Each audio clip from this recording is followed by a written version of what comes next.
Club. I'm very sorry to say that the free beer has run out, but that's the worst news of the evening. It went faster than we thought. There aren't even that many of you. You've been drinking like fish. This is our IPA, by the way, that's provided by Birvana, and Brian, one of the founders of the company, is here speaking today. I mean, this is a significant improvement over your Always gets a round of applause. We wish we could do it every night. Sadly, the finances of the club won't quite support that. But we will try to showcase more quality beers in the club as much as possible. You guys have got to come and drink them, of course. You can't say, this one particularly is very nice, the Oregon one. It's a fresh beer. It's on draft, and we keep it in a careful fridge specially designed for it. So this is going to be our main craft beer on tap when you come into the club. It does cost more than regular beer. It is imported. It does have an awful lot of Thai duty. But if you've tasted it, you'll see it's worth it. So thanks a lot for coming along tonight. As far as we're concerned, this is probably one of the most important discussions of the year at the club. We like to cover all the really most important issues, the ones that are closest to people's hearts. Just a couple of notices. If any of you are new members, I don't know how many are. We're getting quite a few people joining. And we do encourage any who aren't members, please do join. It's not an expensive club to join. We appreciate your support, and you get to come along to programs. I mean, you only have to come to 3 or 4 programs. You paid off your annual membership. You get discounts on the food and drink as well. But if you are new members, we're organising a new members night on Friday, for which you end up seeing rather more of me, because the idea traditionally is that you get a tour of the media companies in the building. There aren't as many as there used to be. But the BBC, I'm the BBC correspondent here. We've been here for quite a long time. We have a very large office next door, which is actually under construction as we expand it to expand our Thai service. But there is a tour of other media companies on the floor and how they work, how the media functions in the 21st century. And snacks and drinks will we provide. I'm afraid we can't provide free Oregon IPA. It won't be quite that grand. But it's a good night, and a very good night to get to meet other members. So that's this Friday coming up on at the end of the week on the 31st. On Monday, we've got the next in our documentary film series that have been tremendously successful. These are really the best of the documentaries that have come out in recent years. We try to showcase that because actually quite a lot of our members are documentary makers themselves. And it's probably the most important and growing section of the independent film industry, people going out and covering all sorts of issues, some of them very powerfully. This one's called Cartel Land, dealing with this situation down the US-Mexican border. Really worth coming. Do book. Some of these movie nights have been overbooked or we've had it overcrowded. If you want to guarantee a seat, it's worth booking in advance. And on next Wednesday, we're going to hold an event looking at what could get young people in Thailand interested in politics. We thought that would be an interesting program to have, given that the government is not exactly encouraging people to be interested in politics right now, and whether we can get young people out of the malls and engaged in political issues in Thailand.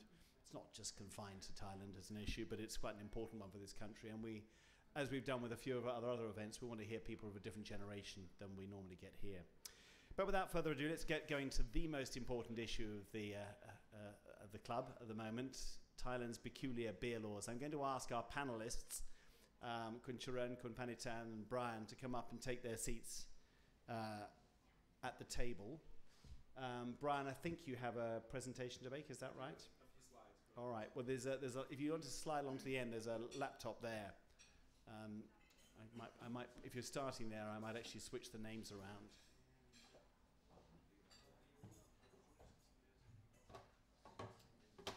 You can swap. If it's going first, and then you can swap around afterwards. I think so, yeah. And so you can do a general introduction. Yeah, I'll put you over here for the moment, Jerome. And so if you go in the middle. Whatever you say, just swap your names around. Look, let me just introduce the guest tonight. Brian's disappeared for a moment, but I'll just fill you in on who's speaking and why. I'm very pleased to have Professor Charan Charanchai here from, he studies food science, teaches food science at Rajamangala University of Technology, but is also a consultant to the alcohol industry. But I say that to the smaller scale of it. He's actually, in some ways, a kind of slightly low-key consultant to a lot of the enthusiasts who are trying to find new and higher quality forms of alcohol that they can make within the very tight constraints of Thailand's laws. I don't know how many of you know about the current legal situation.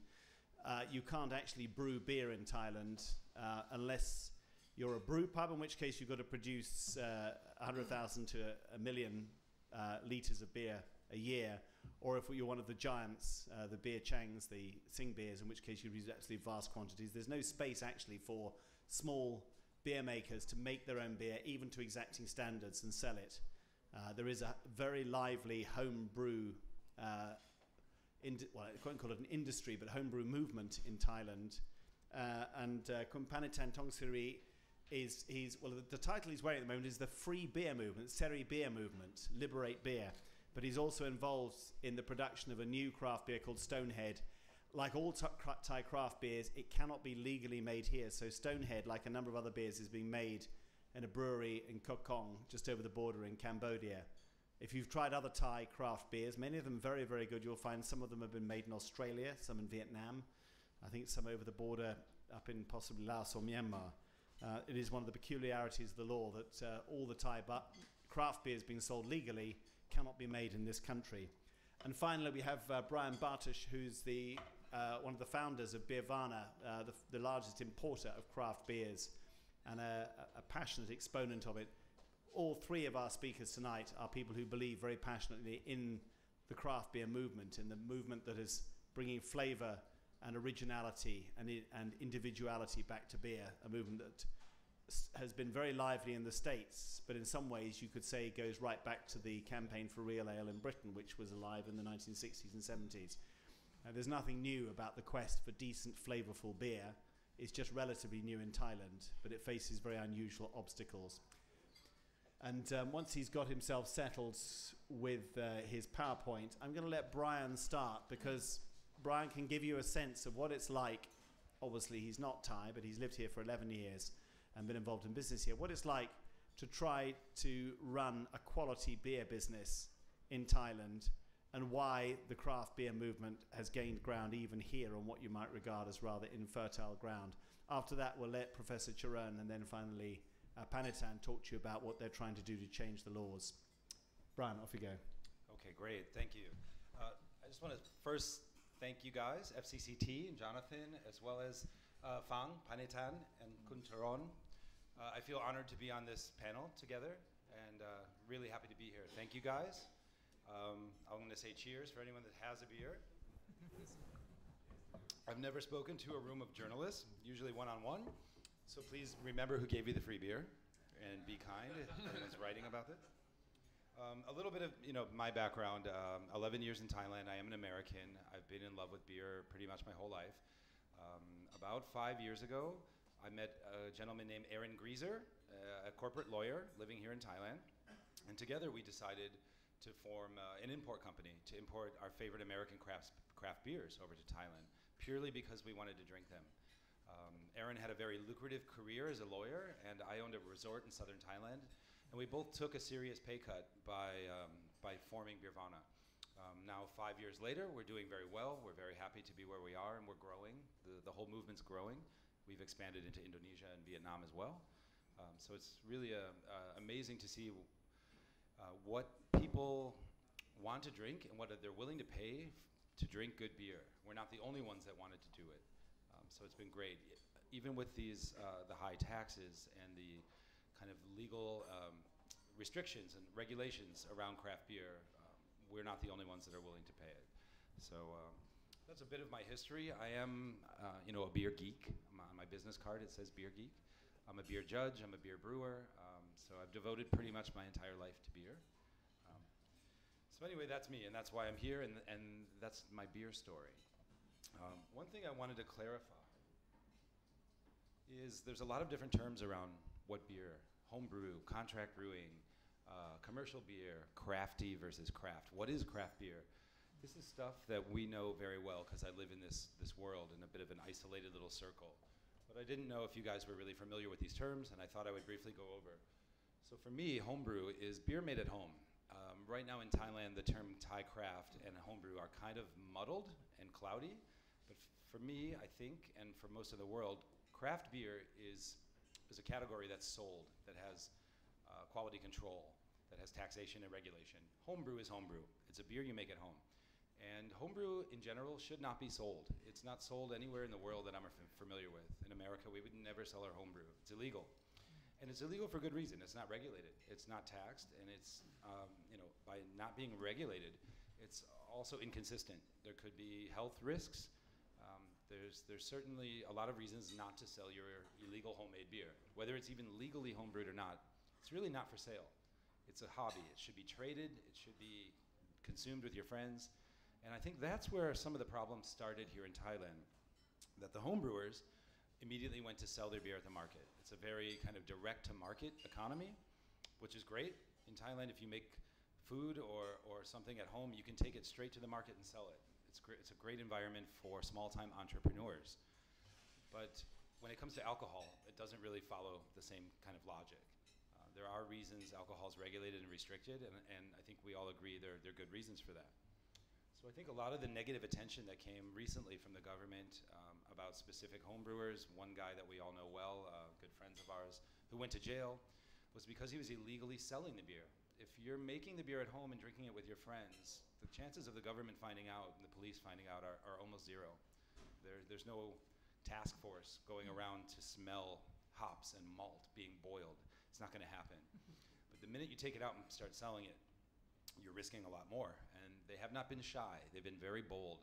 Facebook pages, branding, advertising, events, and bars that were solely dedicated to selling illegal homebrew. So it's no surprise to me that this has become a hot topic and that people have gone, to jail over it.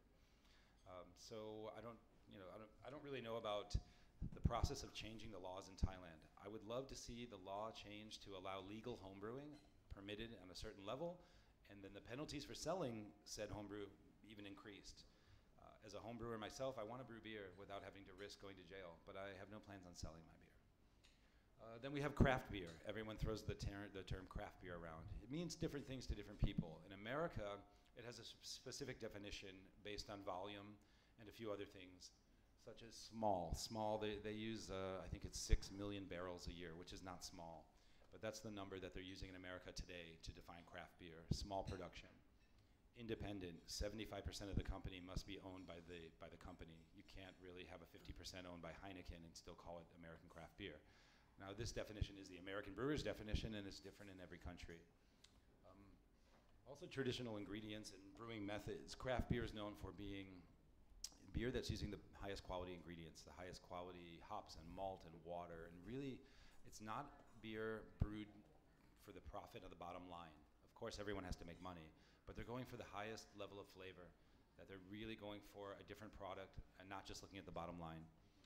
And then innovative. Craft beer is incredibly innovative. We were discussing earlier that a lot of European brewers advertise on their bottle that they haven't changed the recipe in 500 years or 400 years, where craft brewers are changing the recipe almost every single batch. And it's this kind of level of innovation and being open-minded and really looking to play around with it and not being kind of stuck in the beer museums. So that is what craft beer is to me. It's high quality, it's made at a professional brewery, it has quality control and laboratory kind of level of yeast management. It's something you can count on and it will be consistent. White label beer. This is something that's kind of new and kind of unknown to a lot of people, but it's a craft brewery or a commercial brewery that's willing to let you put your own label on their beer. So restaurants and hotels have gone this route where they're not making a recipe, they're not brewing the beer, they're just buying a base recipe, a pale ale, and slapping their own label on it, so they have their own branded signature beer. That's another common, more and more becoming a common type of beer. Then you have contract brewing. Contract brewing is usually the next step for home brewers to try to go to the next level. If they don't immediately have the capital to create their own brewery, they'll go to contract brewing. That means finding a brewery nearby that has capacity and the equipment and the expertise to help you create your recipe on their brewing. And I think that's what a lot of the very successful Thai homebrewers have looked beyond homebrewing and gone into craft brewing. It's kind of the only option in this country at the moment because we can't build our own breweries. I know Phang would much rather have built his own brewery in Thailand than go to Cambodia. I'm sure, you know. So this is a bit of the legal hiccup that we have here, that a lot of money and a lot of time and energy is spent flying to places as far away as Australia to brew beer that you would much prefer to brew right here. It's a huge loss of a market share, a lot of money going overseas unnecessarily. There's kind of a hole in Thailand right now, and money's leaving, flowing out of the country. Eventually it's coming back. The beer is being re-imported, taxed, and being sold again. But I think it's not a situation that anyone would prefer. I think everyone would rather just brew here. As you've seen, Vietnam is blown up. There are maybe 10 new craft breweries in Vietnam in the past 3 years. In Thailand, as far as I know, there are 0. I know these guys are working on a couple, but we've seen one open in Myanmar just recently, and in Cambodia there's several. Singapore, they're popping up all around us. We're just in this kind of isolated oasis where we can't do it. Our hands are tied. Of course, you guys know commercial beer. These are the big boys. These are homogenized flavors. I don't want to criticize them because they make something unique. They kind of, unique's the wrong word. They make something consistent. Their consistency is unique in the craft beer world. The fact that you can taste a Heineken here and a Heineken in Amsterdam and a Heineken in America, and they're pretty much the same, I give them a lot of respect. It's hard to do. In the craft brewing world, we don't even try. We just keep making different beer. And our beauty lies in our inconsistencies. But that's commercial beer. And then crafty beer, crafty brews. This is commercial breweries, due to the rising double-digit increase in craft beer sales, paying attention, saying, hey, we're missing out here. We're losing market share. So they come up with crafty brews. Clever marketing to make beers that look like craft beer, sound like craft beer, but are made by the big guys. And they're cutting corners. They're adding sugar, they're adding malt syrup. Same with the commercial breweries. I call them bottom line breweries because they're looking at the bottom line. They're going for, how can I make something palatable at the lowest cost and the highest profit margin, rather than going for the best flavor and finding a little bit of profit there to keep doing it. And these crafty beers are kind of in between commercial and craft, in the sense they look and smell and feel like craft beer and often taste close enough to people who don't really know. And they sell well. Blue Moon, I don't know, it's an American beer made by Coors. It looks like craft beer, it sounds like craft beer. A lot of people think it's craft beer. It's definitely not. And it's sold at a price point that's kind of in between commercial and craft. So these guys, for me, the crafty beers, a little bit of the enemy. I'm not trying to take them down, but I feel like they're cheating in a way. They have all the resources, they're making beer that isn't full flavor, and they're calling it craft beer. So for me, they're the ones that I feel like we have to compete with the most. In general, when people come around to craft beer, they're not going from cheap local lager up to craft beer. They're not going to spend 5 times more to drink something that they don't know anything about. So our market, in a sense, has been the wine drinkers and the cocktail drinkers. People that are already paying a premium for high quality, for flavors and nuanced kind of products, and they're looking for something that is differentiating from the regular stuff. We don't see many people who drink Leo suddenly switching to a 280 baht craft beer. It'd be what, they could buy 6 of Leos for one of our beers.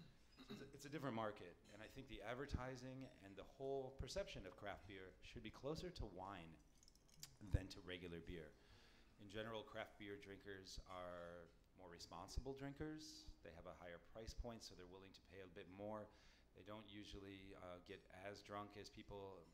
It's not just getting drunk in a bottle. You don't just open craft beer and slam it to get a buzz. You know, that's a different product. So we're hoping that people see the difference, and that, in a sense, I don't know if the taxes would be different or the advertising restrictions would be different, but our target market is certainly not the same as the cheapest beer you can get. There's a lot of challenges there. There's a lot of stuff going on, and a lot of people just don't care. They look at the price, the ABV, and then, hey, does it get me drunk? Is it cheap? And is the flavor there? So one of the biggest challenges with Beervana, starting 5 years ago, we were the first American craft importers to Thailand. Actually, the first craft importers to Thailand, and focused on American beers. But education was the biggest challenge in the beginning. We're charging a lot more for a product that people will say it's just beer. How can I pay $8 for a beer when I can get one for $1? So education's been a huge part of our company's growth. from the beginning as well as today. We do all kinds of educational events, which is also kind of challenging in Thailand because technically a lot of these things are illegal. I believe us giving you free beer today was illegal. So please don't write about that, and I don't want to go to jail. Didn't happen. But promoting, happy hours, advertising, specials, deals, discounts, technically right now is pretty much illegal in Thailand. We have a very challenging climate when it comes to promoting responsible drinking. So those are kind of some of the challenges. And education has been the most fun part of it for me. We found, I think the market has responded to these restrictions by finding ways around it. So we're not going in and buying F1 cars and throwing pretty girls at craft beer. We're trying to do educational events. We're trying to do beer pairings. We're trying to do really thoughtful, cool things that get the beer into the consumers in the right way. And the other guys, which I feel like they have kind of a mediocre product in a sense, they're going the other, they have to advertise in a very different channel than we do. They're throwing, sporting events and beautiful women and saying, drink our beer because of all these other reasons, then the beer itself tastes good. And our message is drink our beer because it's damn good. So these are some of the challenges of selling craft beer in a new market, a very expensive product in a market where people have never tried something like this before. But I do have to say thank you to Sing, Chang, and Hoegaarden and Heineken and all these other beers because they paved the way for us. If we had tried to start Beervana 10 years ago, we probably would have failed. Even 5 years ago, it was a bit of a challenge, but Hoegaarden had really paved the way. So you had two local lagers, Sing and Chang, and then Heineken and a few other ones, very similar, very, in a sense, nothing wrong with them, but kind of boring. You can't really tell the difference between any of them. And then a while later, Hoegaarden came in and really got popular, spread throughout the whole country, and that was great because they elevated the price point and they offered something quite drinkable, smooth and sweet, but everybody liked it, and that again paved the way for us to come in. We brought in a product that was a similar price point.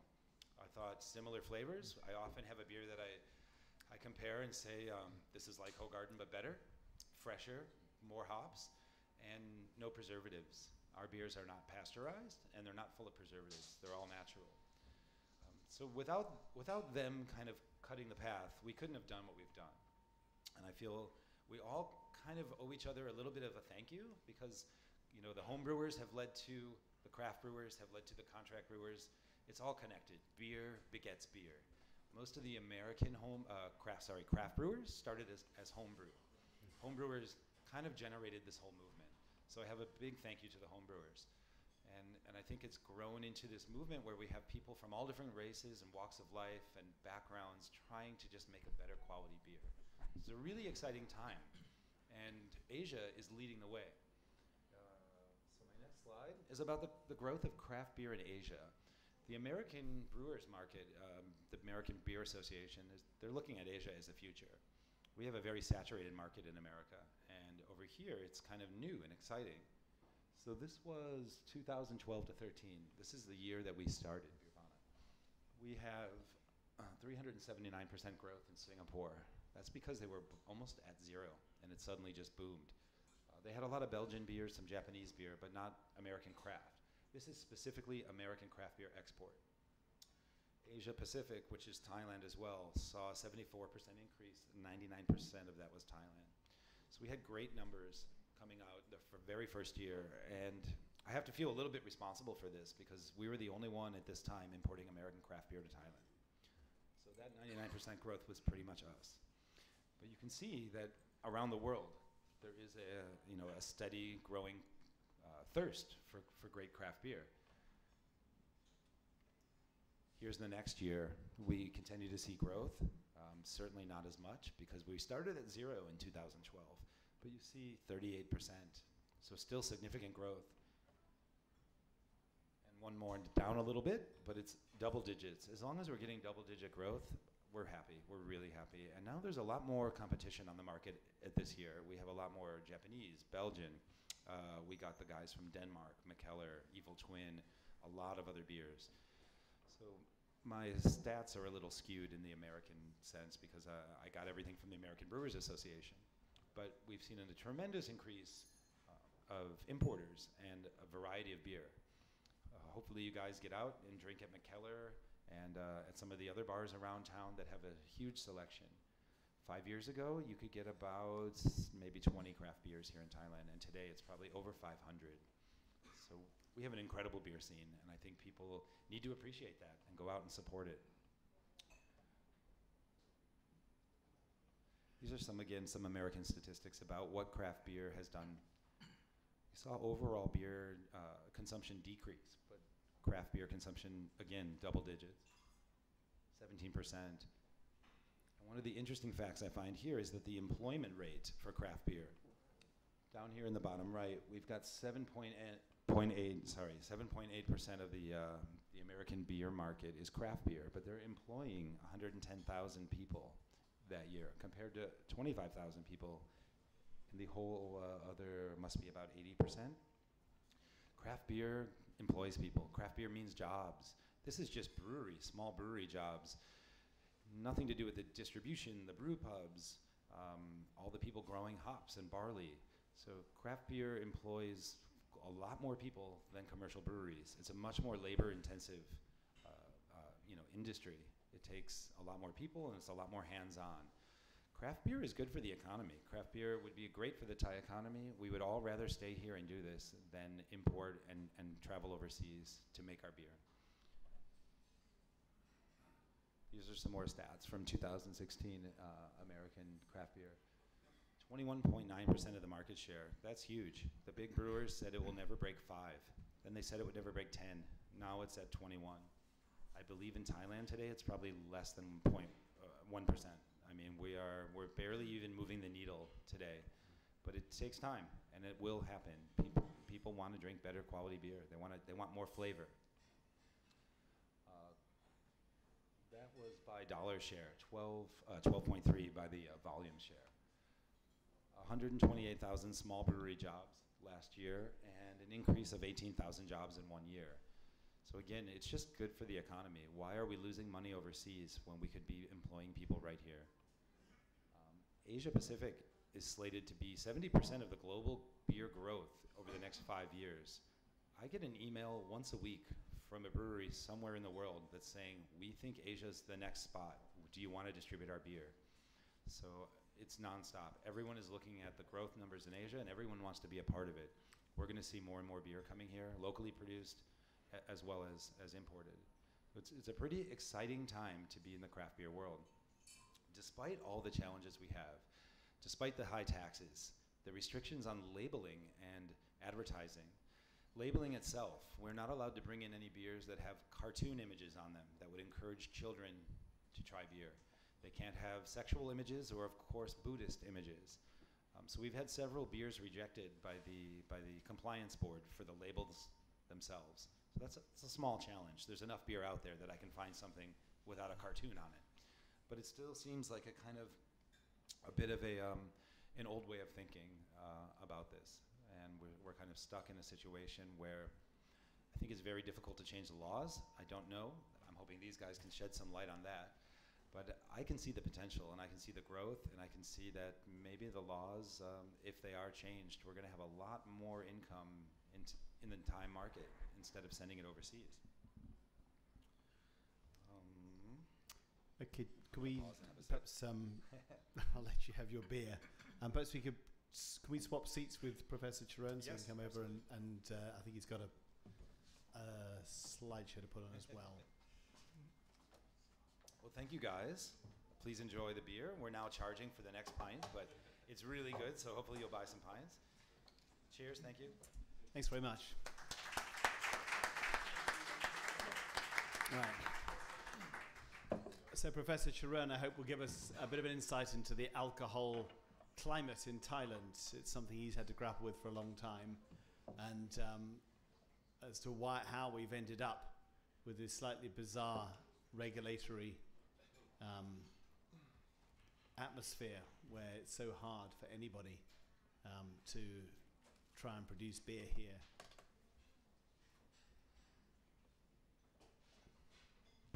Thank you, John. Thank you, Professor Charan. Off you go.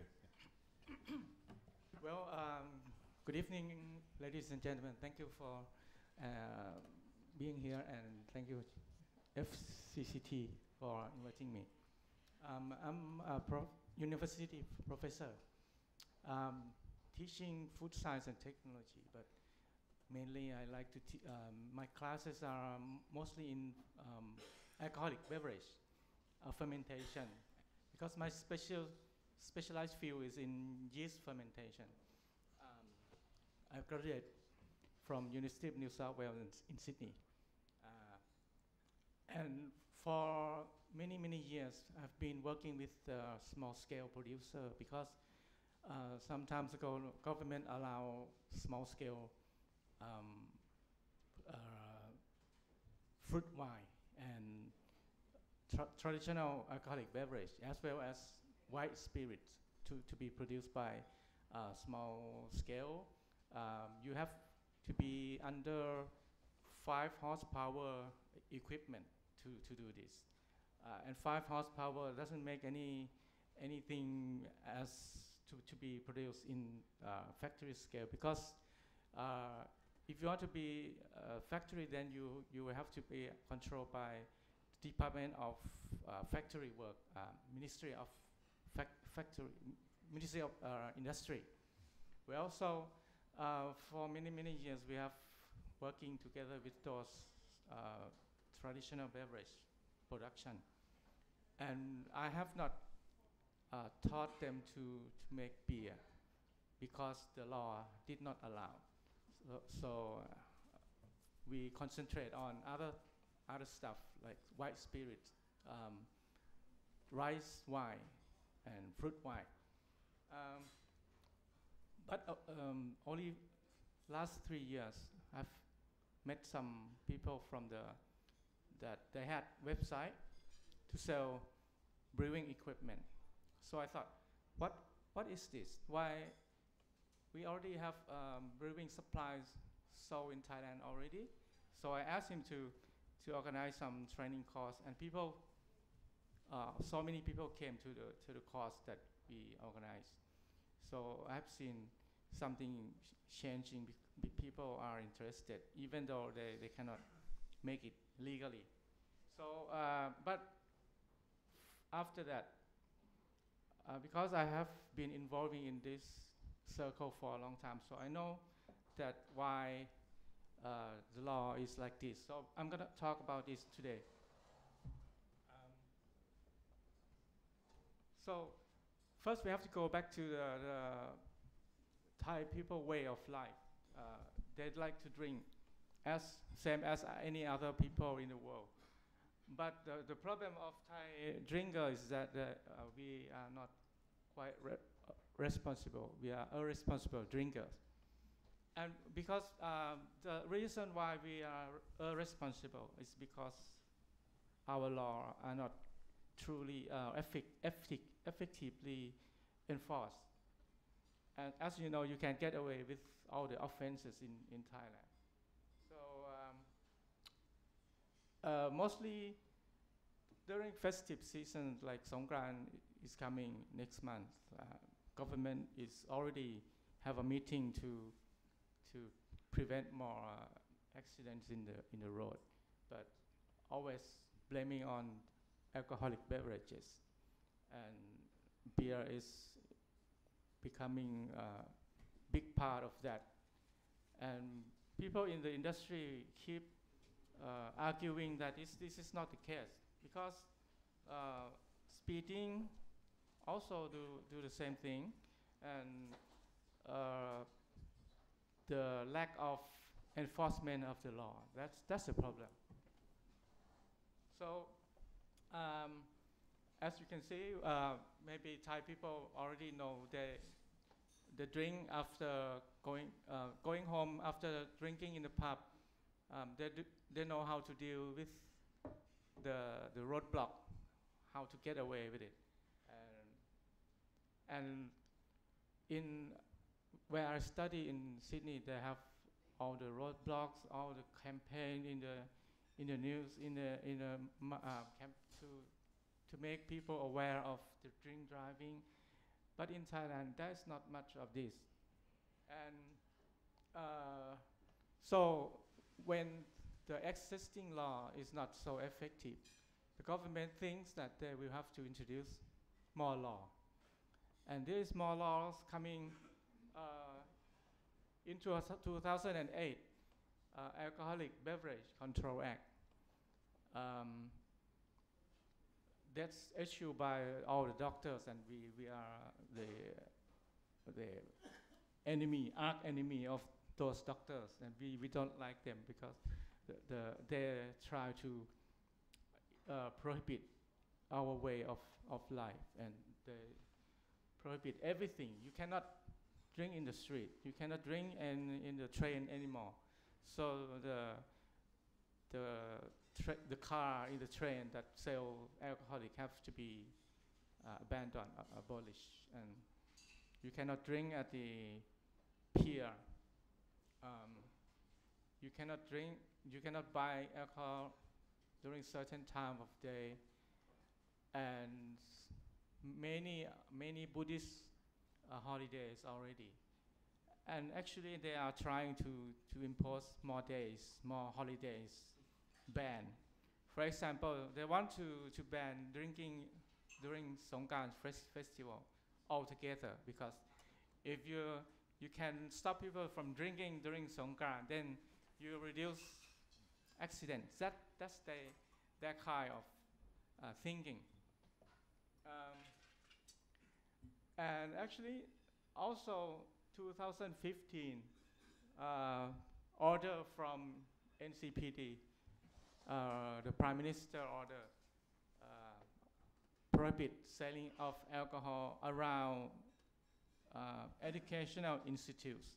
This includes every level of education institute, university, kindergarten. So they expect kindergarten to drink alcohol, so they don't allow to sell around primary school. So, and this order is not so clear. So after that, they have another letter from Ministry of Justice to say to all the officers that, well, the shops that already sell in the area could go on, but the new shops cannot come in the area. So our laws have so many exceptions. So laws with exception. But all these laws come out and keep coming out. But people still drink more and more. Yesterday I went to Udon Thani, which is a very far outer province near the Nong Khai or near Laotian border. And I went to pub Tawan Dang. On Tuesday night, it was packed. So many young people drinking all with music, loud music. And alcohol is the major part of this entertainment. So what I say is that the law to control consumption, law to control production is not effective at all. So it's no point to have these laws. And also the NGOs supporting the ban on alcohol consumption or alcohol sales are very active, and I suspect that they are getting funding from the tax money from the alcohol tax themselves, because there's a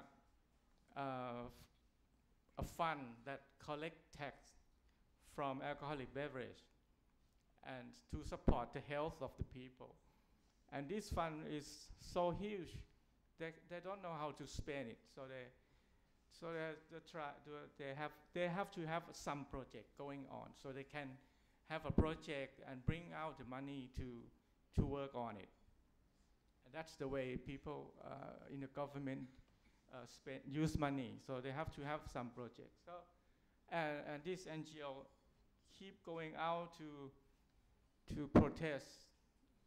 Like the latest news is that they protest of advertisement of beer company that use the same brand, same logo for promoting soda and water during the daytime, because normally you have to promote those logos after 10 o'clock in the evening. But they now do that all day long, because they say that they advertisement for water and soda, Singha and Chang. So those are people get, I suspect that they get paid to come out and protest. Well, so these are people who will be an obstacle if we want to change the law. If excise department want to push the law to allow Panitan to produce in Thailand, then these people will come out. These people will have a banner saying, we don't want craft or small-scale craft beer in the toilet, using toilet water, something like that. Because the Prime Minister already used that word, so they will get it. They will get the catchword to use it against us later on. So we have to go back to 1950. We have a Liquor Act to control all the production of liquor in Thailand. And in Article 5 of the Act, they say nobody can produce any liquor without the permission from Director General of the Excise Department. In that case, then he cannot just sign you on. He cannot just say you can do it, because he has to follow some certain criteria. And these criteria are very well laid out in detail. But the point is that the first point is that you cannot make alcohol for home consumption. As Brian said already, they don't have task force to sniff you around, but you should not do it so explicitly and advertisement in your front door, as Thai people got busted because he did that. He produced upstairs and he sell downstairs. And people complain about the noise and the smoke cigarette. So the police came, and the news people came with the police. Other people got fined before, but it's not in the newspaper because it was no complaint going to the police, and the news people always stay with the police.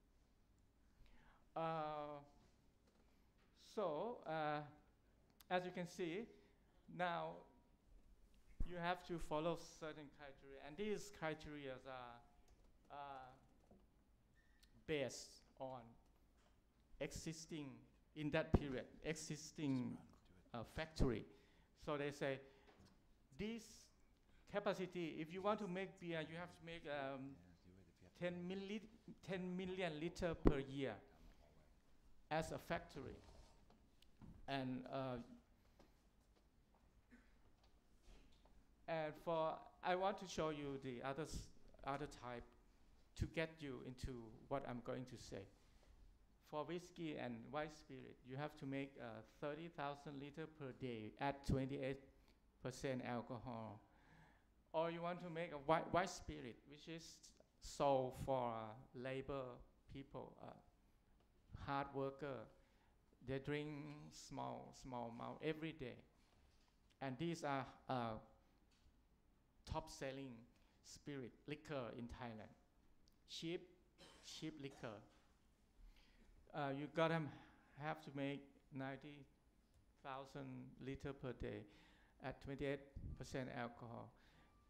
These are based on existing monopolized or monopoly factory at the time that this law came out in 2000. The Ministry of Finance announcement in 2000. These criteria. So I want to point out that these are based on existing factory at that time, and those existing factories belong to one person. And this person has very well connected with all the government. This government, last government, any government, he has connection. And he,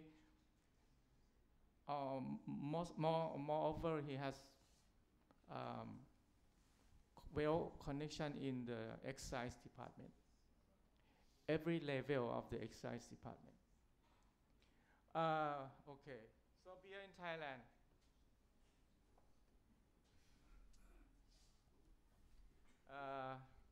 Have to be 10,000 liter and no smaller than that. And then, as he said in the public, so the reason the Prime Minister does not allow a craft beer to produce by small scale or Thao Pop or Panitan is because alcohol is bad for health. Craft beer is not well made.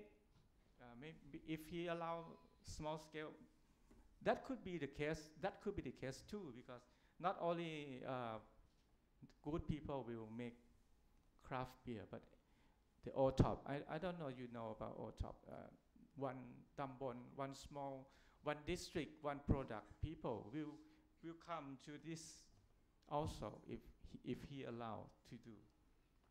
And because they are already making rice wine, they are making pineapple wine. Why not beer?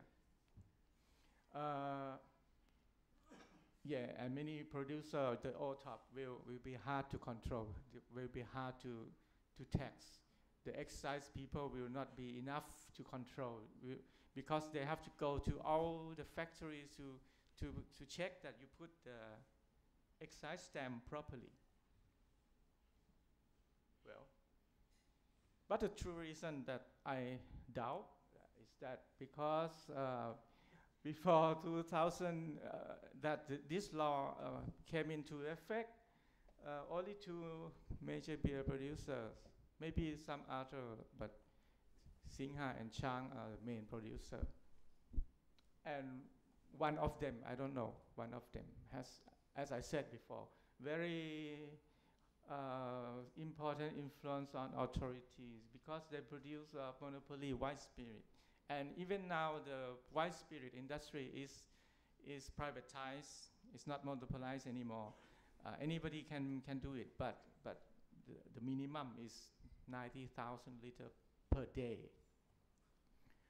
So still belong to one family at the time being. Maybe some a little more like Regency, you might know Regency, but that's brandy.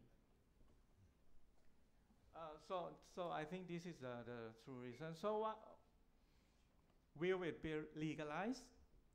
As I said before, because some influence from the big company, they don't want small scale to compete. Maybe he will say to you that craft beer movement is very little, will not affect them, will not have any impact. But this person, this gentleman, has a very strict way of thinking that no one can compete. If any business is threaten his empire, he will buy it. So we have seen in the past that he bought this and that. So he owns many things already. Oh well.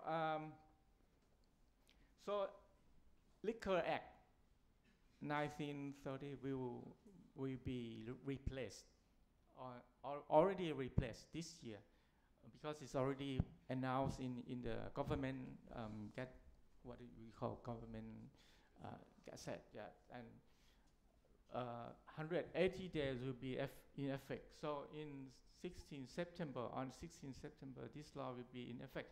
So mostly people are afraid of the new tax rate, something like that. But what we should be worried is that after this act become effective, then the excise department has to set a new set of criteria to allow people to produce everything in alcohol. But this criteria, I suspect that they will copy the same set from 2000 and put into this one. So the 2000 say 10,000 liter per year, and 10 million liter per year. That's going to be the case,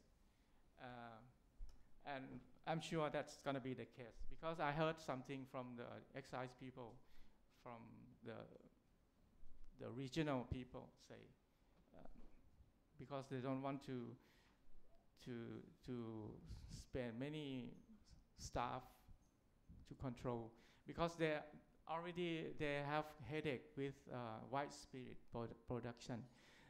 White spirit production can be made anywhere in Thailand under 5 horsepower, as I said, horsepower energy consumption for the machine, and no more than 7 people in the factory, and they don't call it a factory.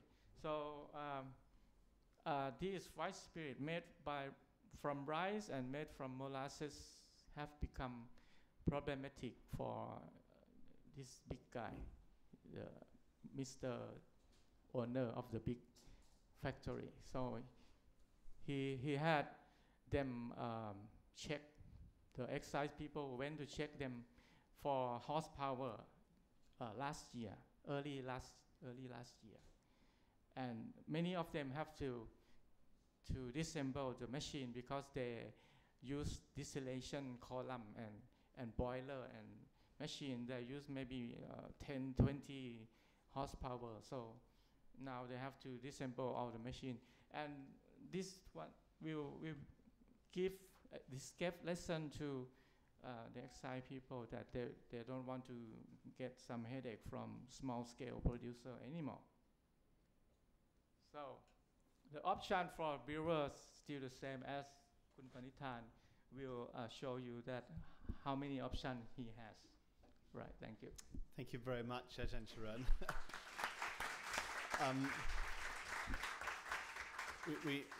We don't like naming names here at the club, so you would dance down that very nicely. I'm sure nobody here could possibly imagine what name you're referring to. Yes. Kun Panitan, perhaps you could start by telling us a little bit about how you got into craft beer, because you were in a very different industry before, why it matters to you, and also about your movement, Seri Beer, what you're trying to do. First, thank you everyone to come here and be honored to be here tonight. Few years ago, I ran a company. We making snacks. It's kind of different snacks. We make edible insects, and it's successful really fast. So I retired at 30, 2 years ago, and then I find something fun to do. Couple years ago, before I quit the company, I have a trip visit my sister in Sydney, and I saw the home brewing kits, which I forgot to buy before I come back. So I tried to order on eBay, and then I found some regulation and laws and caution that it's illegal to import, but there's still some Thai website that sell it illegally. So I started to dig more at what happened about beer, about this business, and then I recognized that a decade ago I tried Taiwanese beer, that just normal lager with fruit syrup like pineapple, apples, and oranges. Because I don't like beer much, it's not really tastes good for me. But that day I feel more comfortable drinking beers. So later on, I went to shit beer, because that's the very first name we found on the internet when we tried Thai craft beer. And I have a conversation with few people that making their own beer. And I have some question that why can't we make beer? That's 2 years ago. Why can't we make our own beer in this country? So I decided to quit the job and join them to try to make some change to the country. So my intention is to bring the consumer, the beer drinker, to the experience that I had before with the Taiwan beer. For them to have the same effect, that they're gonna ask question that why don't we have this? Why don't we have more varieties? So that's the beginning of my first brewery in Cambodia, which is called Stonehead. The name given by Mr. Vishit himself, because we're too stubborn. We don't really obey. It's not. I mean, we obey the laws. We do everything exactly according to the laws. We didn't break any laws, but we are the only one that don't allow the law to stop us from what we want. And my idea is we need to make some space for the home brewer or any beer maker to have, I mean, to see the future that how far can they go. So after we finished brewing the first brewery, and it's over capacity in few months because many fellow brewers join us and make their own beers, which is called contract brewing. They do contract brewing with us in Cambodia, and we import it back.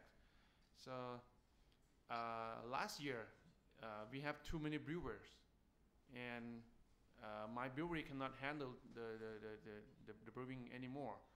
So I explore another option, and I decide to visit many breweries overseas to ask them that they can do contract brew for us or not. And we found few breweries in Australia, in Taiwan, and Japan and Korea that happy to brew the beer for Thai home brewer.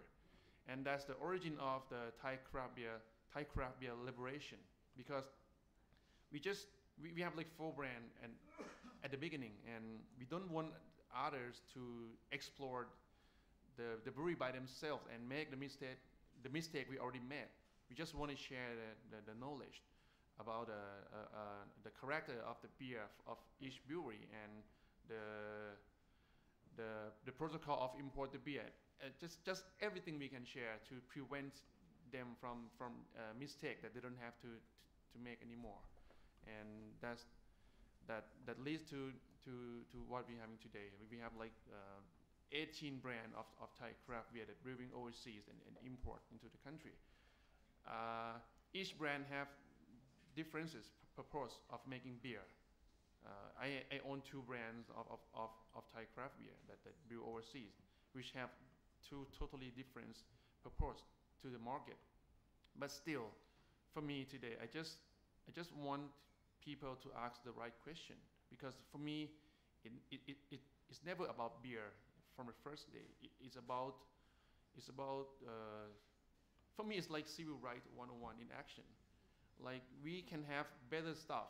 It's not just beer. It's everything. It's the pavement, the street, the system of the government work, the education. But we don't know how to ask for it. We never really know how to ask for it. And the most important part is we never really learn to unite.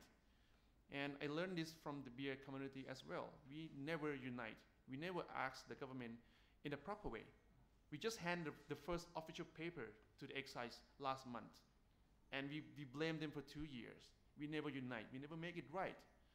And that's the first thing I learned from this business in 2 years.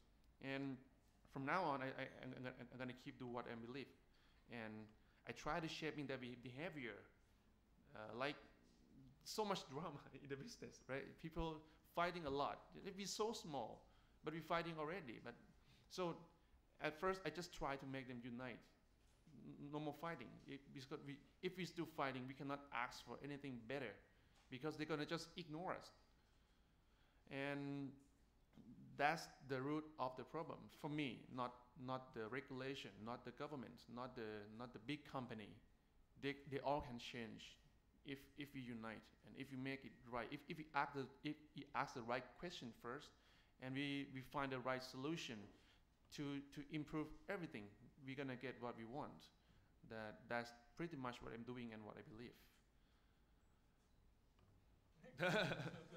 I'm ready to finish, and nothing much to tell, but if anyone have a question or like, I'm happy to answer. Right. I just want to comment quickly.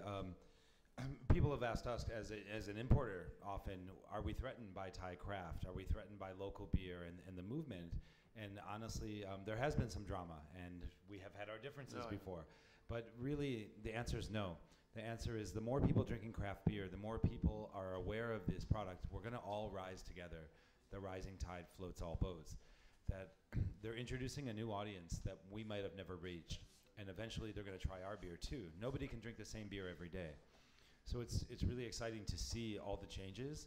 I don't think we feel threatened. I think we feel encouraged and excited that the whole thing is taking off in the way that it, you know, we know it can, that I've seen it happen in America and other countries. We just feel like our hands are tied a little bit here when it comes to the current climate for legally. So I'm super proud of these guys, and I can't wait to see what they're going to do next.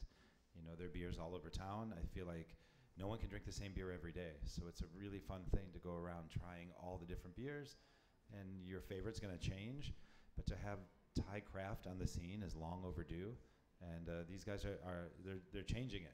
But I think the big change needs to come from within the country. So hopefully we get to see that in our lifetime. Right. I'm back from a predictable bathroom break. It's on a day when we have free beer that the moderator has to disappear in the middle of the program. Do we have any other questions? The microphone's looking rather bare up there. Please, David. Thanks. I just got my visa renewed after 7 weeks. So you're going to be really controversial, aren't you? Thank you. Well, yeah, I write controversial stuff. No, all of my stuff is printed in the U.S., and it's all about tourism to Thailand. I want to make some comments because I've been writing about this for more than 14 years. So you're having a big effect, obviously. In Thailand, yeah, great effect. In fact, one of my distributor friends says, write a story, put it in a, I said it doesn't work. Writing stories doesn't work. One, they're in English, and the people in Thai government, most of them can't read English. Number one, 73% of the World Health Organization statistics show that Thai alcohol consumption is 73% of the total. World Health Organization. Secondly, Thailand continues to not use taxing alcohol by volume. Now, I read a story in the Bangkok Post saying they were going to use that. That's the first time in 14 years I ever read that, but it's in conjunction with other things. And this is a disgrace. In Big C, 40%, 80 proof Johnny Walker Red is for sale at $6.29. That's cheaper than most of the 12% alcohol sold in that store. That is what is killing Thai people. Now, the U.S. has strict standards, but one person every 50 minutes dies in an alcohol-related car accident. It's an ongoing battle, and the Thai government has not joined it. You got a question, David? No. Okay. That's honest of you. That's not a question. I know this for 14 years. TCC, which is owned by Charan Sirividhana Pakti, bought Big C. They are the makers of Chang beer. They are the distributors, and now they own the retail outlets. In the United States, that is guilty of monopoly. And does Thailand have a monopoly law? Diageo was fined $16 million in the United States for bribing government officials in India and Thailand to make it easier to sell their product. Again, 629 baht for a bottle of 80 proof, 40% Johnny Walker Red. Do you want to swap places? Because I feel that no. The fact is, I know I've lived this for 14 years, and I know Brian. We met a couple years ago. The fact is, this is crazy. You've got to tax the alcohol. That is the international standard. And the deal on Big C being owned by Thai Beverage or its affiliate is a monopoly. And in the U.S., it would be declared illegal. People residing in Thailand, including me, cannot write about wine. If you look at the Friday paper in the Bangkok Post, they publish stuff usually from the New York Times, and they talk about wine that isn't even sold here. I used to get a nice monthly income from writing for Thailand Tatler, any other damn magazine that wanted to do it. I can't write anymore, it's illegal. And the last article I saw was by The Nation. They signed off The Nation. They didn't put a reporter's name on it. Fruit wine is atrocious. It is available in Thailand at the cheapest rate. Fruit wine is not labeled on the label. It's put in tiny letters you can hardly read. And it is a threat to the health of Thai people. What is the fruit wine? No one knows. The original law was designed to help Thai farmers make fruit juice and put it into grape wine. That's a fraud. The stuff is put into Vietnam, it's put in Australia. There's a wine out from New Zealand. I called their embassy about it. It says Herring Bay. The shelf talker says Pinot Noir. Not true. On the back label, it says uses Pinot Noir grapes. The wine is doctored up with fruit juice in New Zealand. And the New Zealand embassy is aware of that. There's nothing on the label that says fruit wine. David, sorry, can we leave the panel for some questions? I mean, the point's No, what are you going to do? You have to form a pressure group. Thanks very much. Jonathan, All valid points. Sorry, yes, I go can on. answer that a little. Yeah, please, yeah. Yes, as this is my article in my blog. Mostly I write in Thai, but it's the only one I write in English because I want English readers to understand this as David, right? Yeah, he mentioned David, about. that's right, yeah. But it's not on the topic of beer, but the fruit wine is actually put in the label, but it's only in Thai. So I say made from imported wine and fruit juice, and this is because to reduce tax. So this wine can have a very reduced tax rate, so they can sell at only 300 baht per bottle, or 300 something. Am I correct thinking this will change with the new tax laws? Yes, this will change. Yes. This will change because they have another category, fruit wine with part of grape. This is the third category that they put in the new. So they can now tax that similar to or the same rate as grape. And we are crossing our finger to wait for that.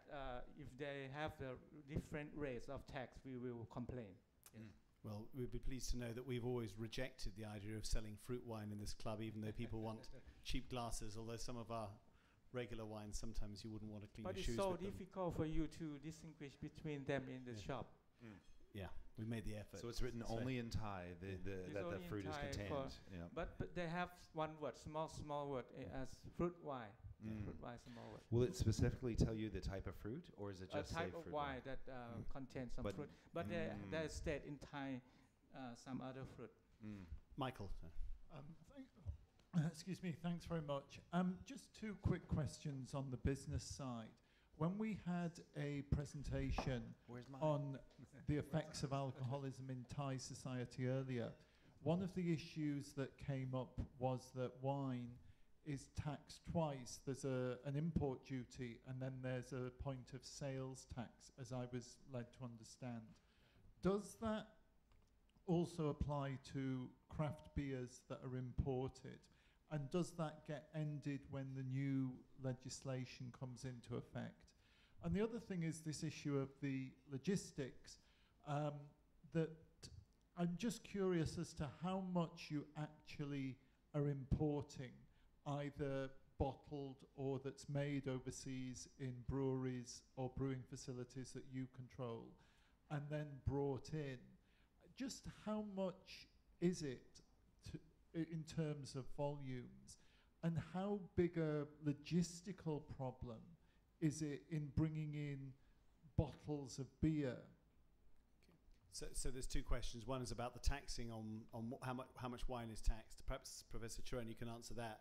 And then we can ask Kumpanitan about the beer bottles. I'm not aware of a second point of sale tax. So No, I no, the import tax. You have to pay import tax, and then you pay excise tax. Yeah. So there's an import tax by category. Beer is the highest category, which I think goes back to what David was so passionate about. That spirits are taxed less than beer because of the category rather than the ABV. Yeah. So you have import tax, a different category. Then you have local excise tax, which is covering things like the public radio program, the sports program. There's a 66% local excise tax that's separate from the import tax. So that may be the point of sale tax that you're referring to. That, I believe, is the same across all types of alcohol. But what's different is the import tax by category. Beer is the highest taxed category in Thailand today, higher than whiskey, higher than white spirits. So maybe that's what you're referring to by the other tax. As far as import volumes, I think your question's more directed toward Panitan. Yeah, I was going to ask Panitan what it's like. I mean, how do you bring beer in? I mean, your beer is going to be brewed in Cambodia, isn't it? Yeah. I will answer this in behalf of the Thai craft beer liberation. We have like five brand right now. The Thai the beer liberation movement.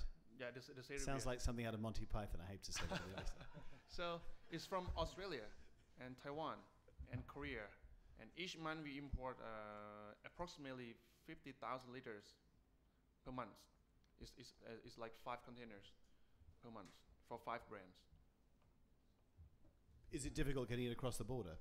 The import and the logistic part is pretty easy if you finish it in the first time, because the regulation, the paper, and the protocol is quite complex. But when you did it for the first time, the next time is easy because you have the company, the logistic company to deal with that. You just pay the money and check the paper is right, and go pay the tax with the excise. And that's not the real obstacle of the business. The real problem is the education for the market, for the consumer, that why they have to pay 3 times, 4 times more than normal beer, as Brian mentioned before. Brian, out of interest, so you're bringing this beer that we've been drinking tonight. It's in a keg. It's come all the way from Oregon. I mean, how does that come over here? So yeah, we do also cold chain shipping all the way from the brewery's door. It's put from their cold crashing system at about 4 degrees C.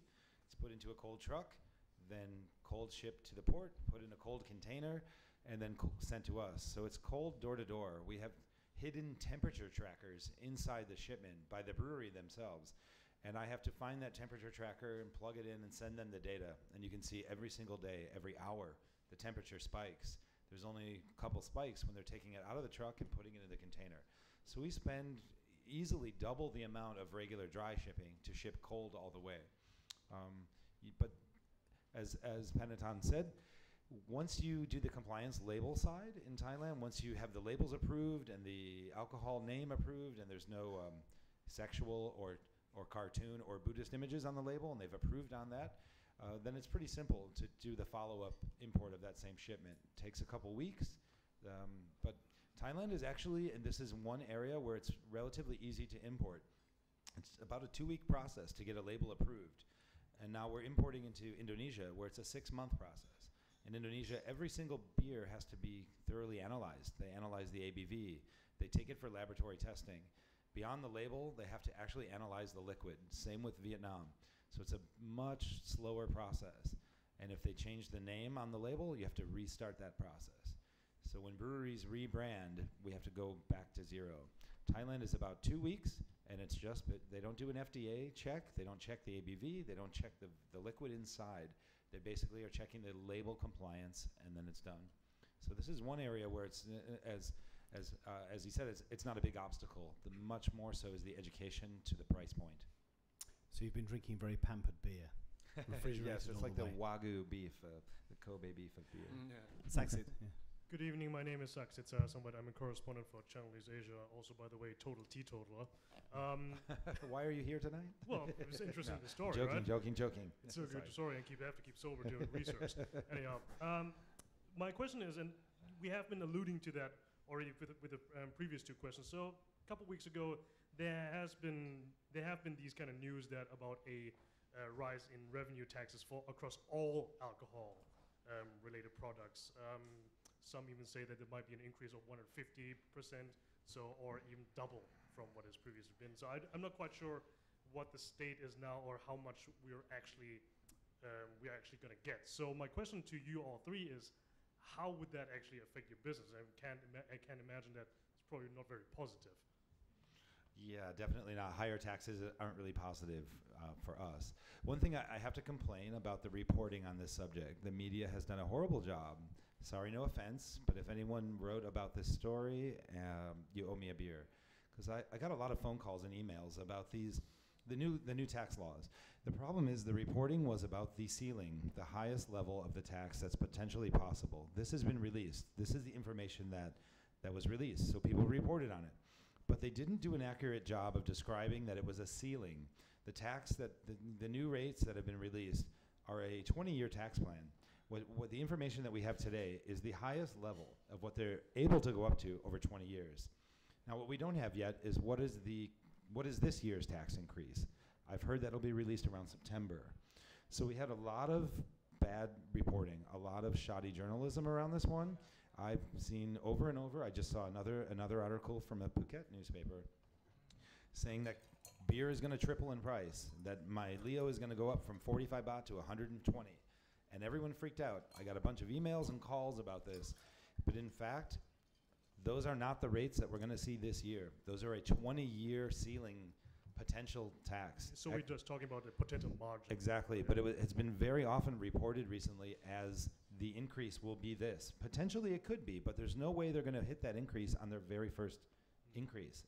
It's a gradual increase, correct? The main thing is that they change from the factory door price to recommended retail price. Yep. So the rate of the tax will be different to calculate that to the final sales price at the store. So when say bottle of beer of 200 baht, retail at 200, how much is the tax?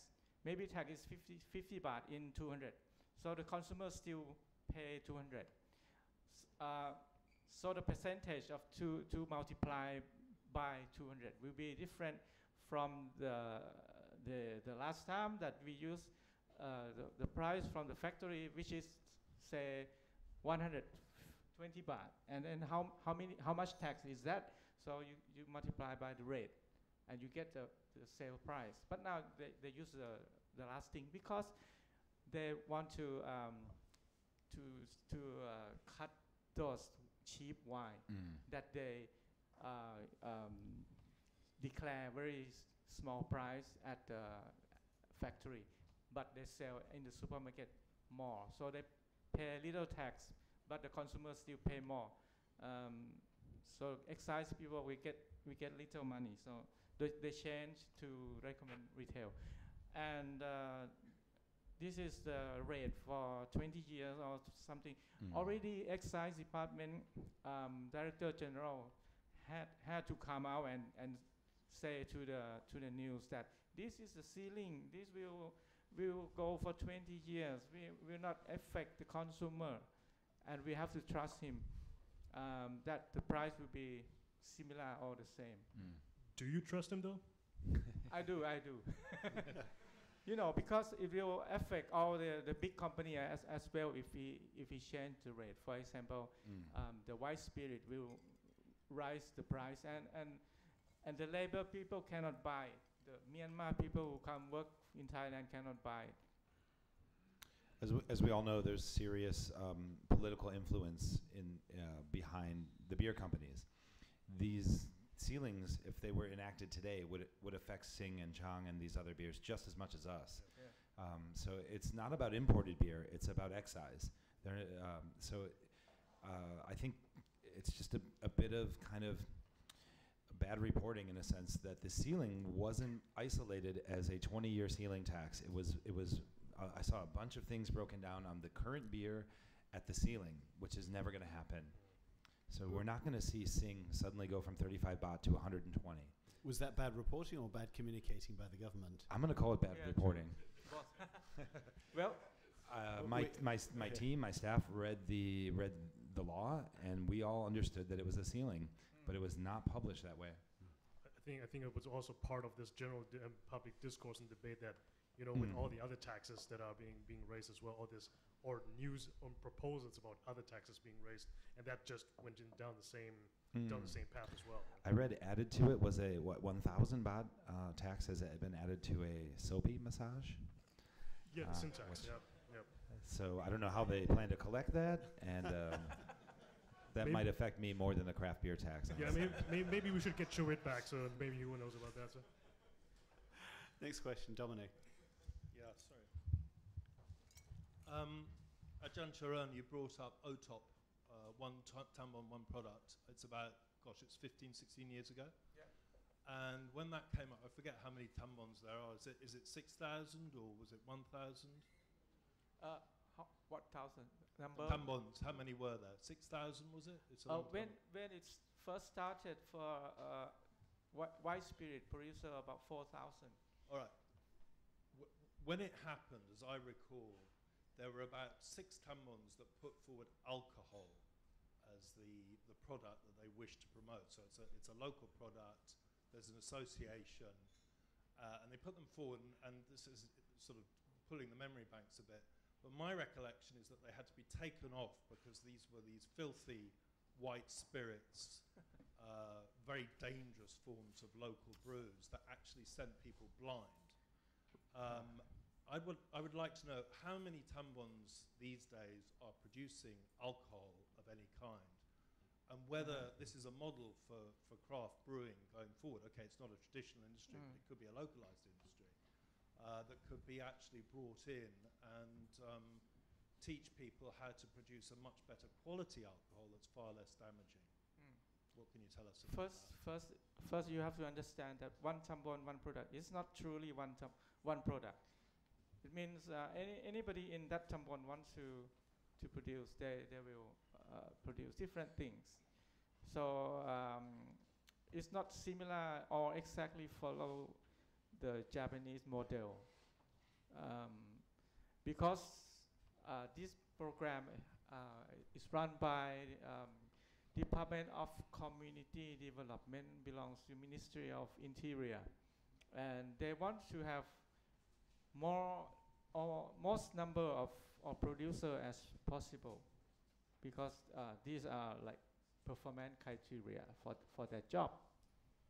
So it's not one Tambon and you have one product. So anybody wants to do something, and these people are government official from Department of Community Development. We help them to create product, and alcohol is one thing in that program. And to this day, twice a year at Mueang Thong Thani, you have OTOP city or OTOP fair or something, and this alcohol can be sold in that place with every law-breaking act. Like they can say on the label that they produce from the finest ingredient, something which is against the law, and they can have some motto: drink alcohol to have some friends over there. Because excise people will not conflict with the Department of Community Development, because they are our government officer, different ministry. What is your second question? There are many, and they are not pulling off the list. They are still there. No, the question, sorry. Yeah. Whether it was a model in any way for craft beer. For craft. Craft beer is something you think is They are quite totally different, because OTOP originate from the department teaching people to have a job. Farmer's wife to do something, and brewing require much more skills than that. So it cannot originate from, even the department official don't know how to brew. So it's difficult for them to assimilate. And also, it's not legal to do that at the moment. So, so it will not happen. Is it beer as a category that is not OTOP kind of certified, but you can do wine in OTOP? You can do. No, it's not OTOP, because if you're gonna make beer legal, it has to be so big. Yeah, Yeah, so it cannot be so OTOP. against the other laws, right? So But you yeah, can- excise law is against this. I think I've read that some people were going to make mead, honey, wine. Oh yeah, anything, under any OTOP, type yes. except beer. Yeah, so any type except So beer. now I'm talking to people. You can do cider, Cider. similar to. Yep. Put some hop. Do they have a definition of beer? What counts as beer and what doesn't? Usually Malt. beer is barley-based, malt-based. Yeah. Yeah. And why are they so hostile to beer? Sorry? Why are they so hostile to beer? I think we all Professor know, Chiron, yeah. I mean, why is the government so hostile? Why is it so... So hostile, Yeah. as I said, mentioned Yeah. before, Yes. because there are big factories. So it's the one name, right? Yeah. One name. One name. The name that shan't be spoken here. Sorry, do we have any other questions? Please use the microphone up there if you can. Hi, I just have a very quick question to Panatan. Do you sell your beer in Cambodia? We did not sell any of our beer in Cambodia because of the price competitive. They sell one can of beer like 30 US cent. It's impossible for us to do the competition. So we export all the beer to Thailand. Especially in Koh Kong provinces, it's so small and like small town, not many people, not many tourists. And our price is, ex-works price is around $3 US, which is like 10 times more expensive than normal beer already. It's impossible for us to make business there. There was a beer called Kingdom. I don't know if it's still going or what, but are you aware of the success or failure of that beer that was there? Which was, I think, as I remember, it was a craft beer. Kingdom is not just a mainstream lager beer. Kingdom, Angkor, and Phnom Penh beer, ABC beer style. They have stout, they have Pilsner, they have lager, which all mainstream beer. And the price is really low, and they have all the marketing things, the lucky draw, the TV commercial. We cannot beat them. Even Thai beer, be in Cambodia, cannot beat them. Okay, thank you. Thank you. I was going to say, Professor Chiron, you presumably put that cartoon up there for a purpose. Oh well, this guy is the director general of some department. I don't know. Yes. And so he Look familiar for me. he carries something. So this is the thing that we are discussing. Yes. I'm not involved in this. And I want to show you. I want to show you this. This is the in Thai, but you can see for beer you have minimum this, minimum that. Yeah, 10 million liter per year. You have to have capital to make a factory of 10 million baht capital. But for wine, nothing. So it's a comparison. It's a big question to wonder why, isn't it? Why no minimum anything? Yes, we did ask Thai Bev whether they'd like to speak tonight. Somehow they didn't. Can I have the next question, please? Sorry, just going back to the Cambodia beer topic, which is not actually that relevant. But no, he was talking about Kingdom, which is brewed by Kingdom Brewery, which is they had a brewery on the river in Phnom Penh, and they made very small batches of this beer. It was by an investment fund called Leopard Capital, and they were selling it for $2.75 a bottle, which is much more expensive than the beers you were talking about. Obviously, in Cambodia, as you say, you get beers across the border from Vietnam that don't pay tax, and some of them are as low as 30 cents a can, right? So this was selling for $2.75, and as far as is known, was a craft beer or one of these artisanal beers, and was the only one of its type. And given that you work in Cambodia, wondered if you knew what happened to it or had come across it, or even is the craft beer a thing in Cambodia? Because as you say, you don't sell yours because it's too expensive. The thing is, craft beer or brew pub is a thing now in Phnom Penh or Siem Reap. They have a variety of import beer and a small craft beer brewery by foreigner. But as I mentioned before, we live in the south of Cambodia, in Koh Kong provinces. It's like 4 or 5 hour drive, and it's not really good for our business to send the beer to compete there. And the main purpose of the brewery is just to brew beer for Thai home brewer. So we have to pay different kind of tax if you're gonna sell the beer in Cambodia too. So to pay less to the government, to pay less tax, we just declare our brewery just for export only. That's the main reason. And but in the future, if we have like a larger brewery and we have another branches of the brewery, we might compete there in the market. That's what I was going to say. It seems like you guys simply don't have enough beer to sell it in Cambodia. You're selling it all in Thailand. Exactly. So it's a volume thing. We're both in touch with Kingdom. We've both been to the brewery. I looked at Kingdom as my contract brewing. I know you guys are also. Kingdom beer is still made. It's still imported to Thailand. They have a few new brands. And they're also going to be probably one of the most important contract brewing facilities for the region. I know a lot of other brewers are looking at Kingdom right now to make their beer. Several Singapore brewers are made at Kingdom as well. So Kingdom's still fully operational, despite the fact that Leopard Capital is not. Yeah, no, they've had some weird hit and miss luck with the import to Thailand, but right now they have a beer called Liger that's made at Kingdom, that's still available here. Yeah. Dark lager. Yep. But the thing is, last time I tried the samples from Kingdom, the ale they made is like way better than before. Way better. New brewmaster, and previously they were mainly only making lagers, but it seems like they've learned a lot, and they've got a new brewmaster. They're making Brewlander. It's a new brand that's available in Singapore by one of the most award-winning homebrewers in Singapore, John Wei. So the Kingdom seems like it's a good candidate to brew quality beers locally, but very recently on the scene. Michael. Just to raise this issue of the politics of the brewery, it's an interesting comparison that in Britain there's been a noticeable faction within one political party called the Beerage, and one member of one particular family, mentioning no names, the Guinness family, has always been in the Tory party cabinets for on and off, I think, over a century.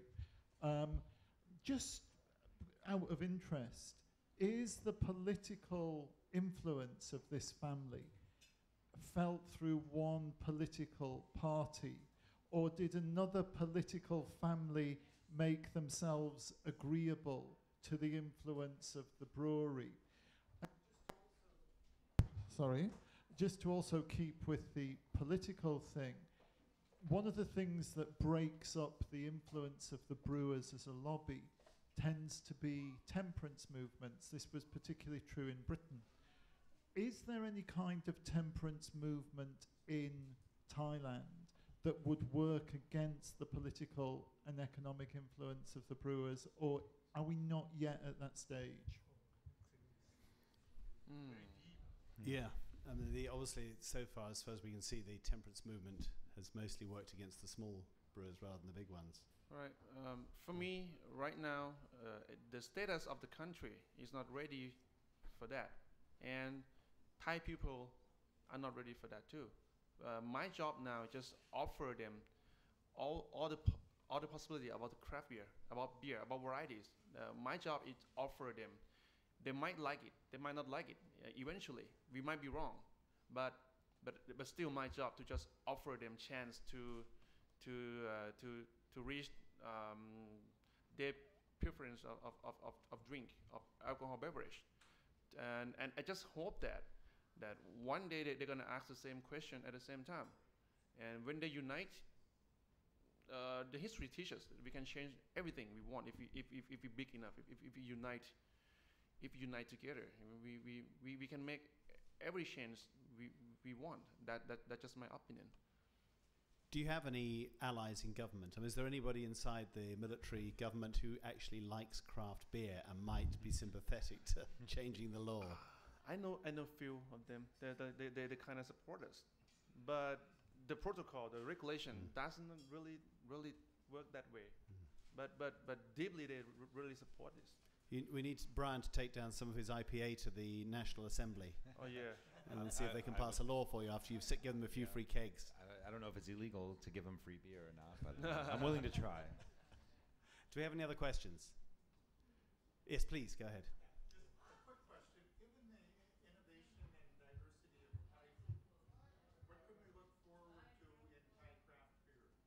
The future, what's coming? Yeah. For me, again, in behalf of the Thai craft beer liberation, we're gonna stick with the law, with regulation. We have planned to brew more beer overseas, domestically, and the brew pub itself, just to try to make the brewery, the small brewery, connect to the community, to the locals, and see what happens. That's our plan for the next few years. Yeah. I think you might have been asking more about the recipes, the ingredients. These guys are doing like lemongrass and orange and things like that.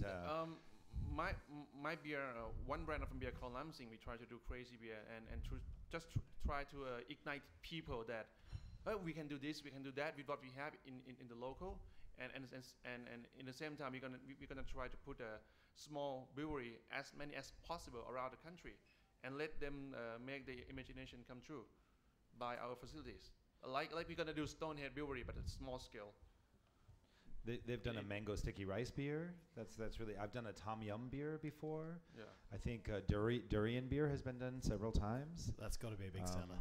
They won't allow you to take them in hotels, will they? We were joking about a shrimp paste beer yesterday. Sounds good. So I mean, with all the flavors available and the creativity and the innovation side of craft beer, I think it's going to take experimentation to get the right amount. You want it to be subtle.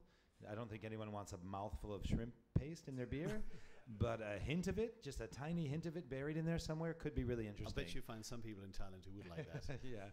So I mean, I think with as far as the recipes and the flavors go, inspired by Thai cuisine and fruits and spices, the sky is the limit. Who knows where it's going to go? Shit beer once make durian Weizen. It's pretty good. Yeah. There are several durian beers have been made. Yeah. So any special requests? Oh, that's rare. All right. Make it happen. Next question, please. Yeah. Good evening. Gentlemen, thank you very much for your insight. Been very interesting to listen to you. I'm not a journalist, but I am a beer drinker, and I've thoroughly enjoyed the last sort of 5 years where we've seen a huge increase in the number of imported beers, and if you've played a part in that, terrific. What I'd like to know is, if I want to brew beer at home for my consumption or for my friends who come round, am I legally allowed to do? Absolutely not. Absolutely not. 100% because I've got to buy illegal. it from you, right? Yeah. Yeah, 100% illegal to homebrew in Thailand. And there's no permits or way around that law. It's just illegal, period. But who would know? Exactly. Who would know? If you're not selling it, no one's going to know. Thank you. And there are plenty of websites and people available to help you. There are people selling ingredients legally, equipment legally. I just learned that Lazada online is selling the homebrew kits. Yeah. So the equipment's legal, the ingredients are legal, and there are plenty of just people not allowed to use it. selling it. Yeah, you're just not allowed to put it together. But again, no one's going to know. Listen, I'd like to thank our panel very much. Guys, keep drinking craft beer. Drink the beer we've got here. Send out the message, and one day we'll change the view, change the laws. Thanks, everyone. Thank you, guys. If you've got anything to ask, our three panelists are here. Don't crowd them, but I'm sure they can answer some other questions.